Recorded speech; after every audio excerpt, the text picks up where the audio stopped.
আসসালামু আলাইকুম প্রিয় দর্শক, আশা করি সবাই ভালো আছেন। একটা টপিক নিয়ে কথা বলতে চলে আসলাম। আমিরে হেফাজত বলেছে যে জামাত ইসলাম ইসলামী কোনো দলই নয়।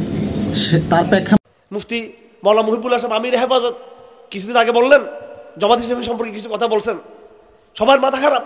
হ্যাঁ হুজুর কি করলো এটা? মুফতি হারুন ইজহার সাহেব তিনি এ বিষয়ে বক্তব্য রেখেছেন যে আমাদের মুরব্বী না হয় একটা কথা বলেছে, তাতে কি হয়েছে, সমস্যা কি? সে যে তার আমির হেফাজত যে এই কথাটা বলেছে, যেমন আমি দেখতেছি পাগল হয়ে গেছে নির্বাচনের জন্য ওনারা।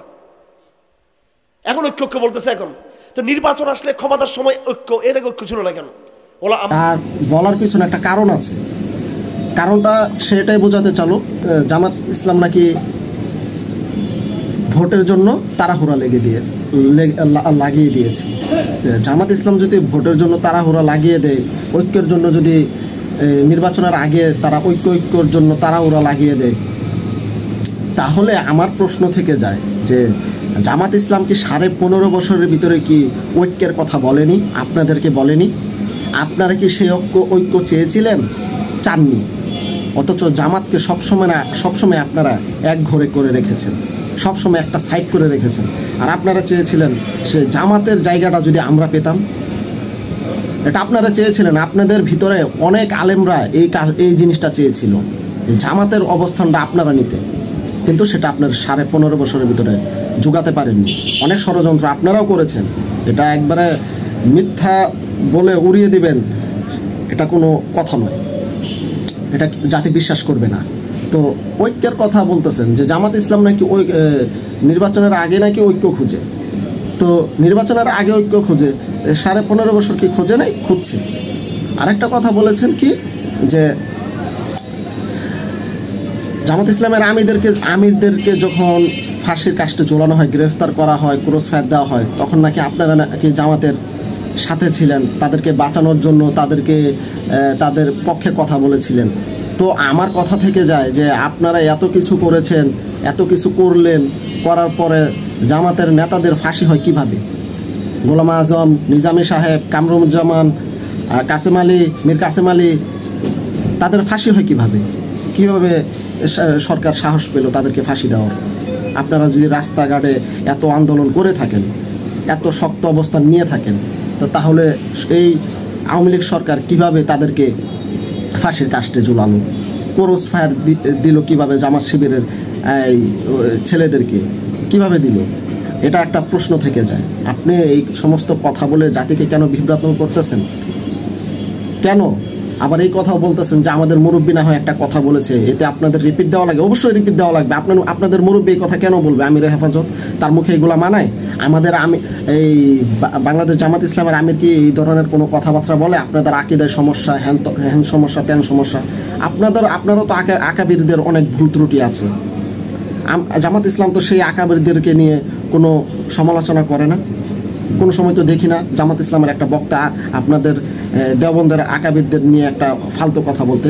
কিন্তু আপনারা তো ঠিকই বলেন, আপনারা বলেন, আপনাদের যারা ছোট হুজুর আছে তারাও বলে, এবং কি আমির হেফাজত থেকেও বলা হয়। একটা দলের যদি এই অবস্থা হয়, তাহলে মানুষ শিখবে কি? বাংলার মুসলমান তৌহিদি জনতা কি শিখবে আপনাদের কাছ থেকে? সেটা আমাদেরকে বোঝান। আপনারা এগুলো কেন করেন? আপনারা বলতেছেন যে আপনারা একটু চুপ থাকেন। আপনারা আক্রমণাত্মক কথা বলবেন, আর একটা মানুষকে তখন কি চুপ থাকতে পারে? থাকতে পারে না। আপনি আমির হেফাজতকে মুখটা বন্ধ রাখতে বলেন। এই সময়ে আমির হেফাজতের বক্তব্যটা দেওয়া উচিত হয়নি। হয়তো আমির হেফাজতকে কেউ উস্কানি দিয়েছে এই কথাটা বলার জন্য। এই ক্লান্তি লগ্নে একটা ঐক্যের যখন ডাক, ঐক্য হবে ভাব, তখন আমির হেফাজত এই কথা কেন বলতে গেল? অবশ্যই একটা কোনো চক্রান্ত আছে, তা না হলে আমির হেফাজত এই কথা কেন বলবে? কিসের কারণে বলতে যাবে? তাই না বিষয়টা? তো পরিবার সব কিছুই নিয়েই মনে করেন পরিবার সহকারে আমাদের থাকতে হবে। আমরা একটা পরিবার, এভাবেই আমাদের চলতে হবে। জামাত শিবির এই দেশের জন্য যে ভূমিকা রেখেছে, সেই ভূমিকা কতটুকু কওমি মাদ্রাসার ছেলেরা রেখেছে, এটা একটা প্রশ্ন থেকে যায়। শুধু ফতোয়াবাজি করেই দিন কায়েম হবে না। একামতের দিনের কাজ ময়দানে থেকে করতে হবে, রাজপথে থেকে মোকাবেলা করতে হবে তাদের সাথে। এভাবে ফতোয়াবাজি করতে করতেই তো আমাদের এই বেহাল দশা 15 বছরের ভিতরে এই অবস্থা হয়েছে। এক একজনকে মেরে মেরে শেষ করে দিচ্ছে। তো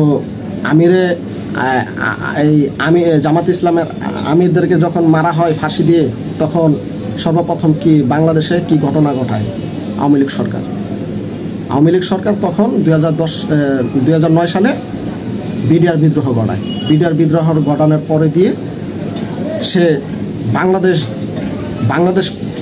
বাংলাদেশকে যে দলটা সবচেয়ে বেশি ভালোবাসে, দেশপ্রেমিক যে দলটা সবচেয়ে বেশি অবদান রাখে দেশের জন্য, সেটা বাংলাদেশ জামাত ইসলাম। সেই জামাত ইসলামীকে 2010 সালে তাদের উপরে আক্রমণ চালানো হয়। সাইদি সাহেবকে তখন গ্রেফতার করে। সাইদি সাহেবকে গ্রেফতার করার পরে এক একজন নেতাকে ফাঁসির কাস্টে চলায়। সাইদি সাহেবকে দীর্ঘ 13 বছর কারাবন্দি রেখে তাকে অবশেষে হসপিটালে নিয়ে কোনো এক চক্রান্তমূলকভাবে তাকে মেরে ফেলা হয়, শহীদ করা হয়। এই দেশের জন্য তখন তারা সবচাইতে ভারতের জন্য ফ্যাসিস্টদের জন্য তারা ছিল হুমকি স্বরূপ। আপনাদেরকে 2013 সালে ধরলো জামাতকে শেষ করে, জামাতের নেতাদেরকে, জামাত শিবিরের ছেলেদেরকে, ছাত্র শিবিরের ছেলেদেরকে শেষ করে দিয়ে 2013 সালে তখন আপনাদেরকে ধরছে। আপনাদেরকে রাখছে, আপনাদেরকেও রাখেনি, আপনাদেরকেও ধরেছে। এই ফতোয়াবাজির করার কারণেই দ্বন্দ্বে লাগিয়ে দেওয়ার পরে দিয়েই আপনাদেরকে ধরেছে। এখন ঘুরে ফিরে সে আবার একই দ্বন্দ্বে ফতোয়াবাজিতে, এর আকীদায় সমস্যা, ওই ইসলামী দল না, সে ইসলামী দল না, এইগুলো নিয়ে আপনারা আবার একই জায়গায় আসতেছে। এগুলো বাদ দেন। আকীদা নিয়ে মানুষ কবরে যাবে না। আকীদা আল্লাহ তাআলা আখিরাতে আকীদা দেখবে না, তার আমলনামা দেখবে। আপনারা মূল জায়গায় যদি এক থাকেন, তাহলে আকীদা দিয়ে আপনারা কী করেন? মূল জায়গায় আমরা এক সবাই, সেই মূল জায়গাটাকে আমরা ঠিক রেখে আমরা একামত দিনের কাজে যেন আমরা সর্ববৃহৎ, আমরা যেন জোরালোভাবে ঐক্যবদ্ধ হয়ে কাজ করতে পারি, সেই মন মানসিকতা সবার মাঝে থাকতে হবে। এবং কি এই দেশকে ইসলামী রাষ্ট্র বানানোর সে চিন্তাভাবনা থাকতে হবে। এভাবে ফতোয়াবাজি করলে সেই আবার একটা কুচক্রি মহল আমাদের ভিতরে ঢুকে আমাদেরকে আবার শেষ করে দিবে। আর এবার যদি আলেম সমাজকে যদি দ্বিখণ্ডিত করা যায়, দূরে দূরে রাখা যায়, তাহলে ফায়দাটা দ্বিতীয় পক্ষেরই হবে। আলেম সমাজের কোনো এখানে ভূমিকায় লাভজনক হবে না। তো এটা আপনারা চিন্তা ভাবনা করে দেখবেন। আপনারা আমাদের চাইতেও অনেক ভালো বোঝেন। এভাবে বিভ্রান্ত ছড়াবেন না, জাতির উদ্দেশ্যে এই সমস্ত কথা বলবেন না। আকীদায় সমস্যা না কি সমস্যা সেটা আপনাদের ভিতরে থাকুক। মূল জায়গায় তো ইসলামী দলগুলো এক জায়গায় আছে। আপনারা আল্লাহ কোরআনে বিশ্বাসী, জামাত ইসলামও কোরআনে বিশ্বাসী। আপনারা আল্লাহ রাসূল সাল্লাল্লাহু আলাইহি সাল্লামের সুন্নতে বিশ্বাসী, জামাত শিবিরও আল্লাহ রাসূল সাল্লাল্লাহু আলাইহি সাল্লামের সুন্নতে বিশ্বাসী। তো জামাতের আকীদা একটাই আকীদা, আহলুস সুন্নাত ওয়াল জামাতের আকীদা, আহলুস সুন্নাত ওয়াল জামাতের আকীদা। তো জামাত ইসলাম কোন দিক দিয়ে সমস্যা তাদের? তারা তো বলেই দিয়েছে, তাদের যে গঠনতন্ত্র বই আছে, তাদের সেই বইয়ে বলা আছে। আপনারা বলতেছেন জামাতের সমস্যা। এত সমস্যা নিয়ে মানুষ চলতে পারবে না জীবনে। আপনারা যে এত সমস্যা খুঁজেন, আপনাদের সমস্যা খুঁজতে গেলে বের হবে অনেক। আপনাদেরও সমস্যার অভাব নেই, কিন্তু সেই সমস্যা নিয়ে জামাত ইসলামের কোনো একটা বক্তব্য রাখে। তো আসুন ভিডিওটা দেখে আসি উনি কি বলেছে, এবং আপনাদের মন্তব্যগুলো সে কমেন্টে জানিয়ে যাবেন।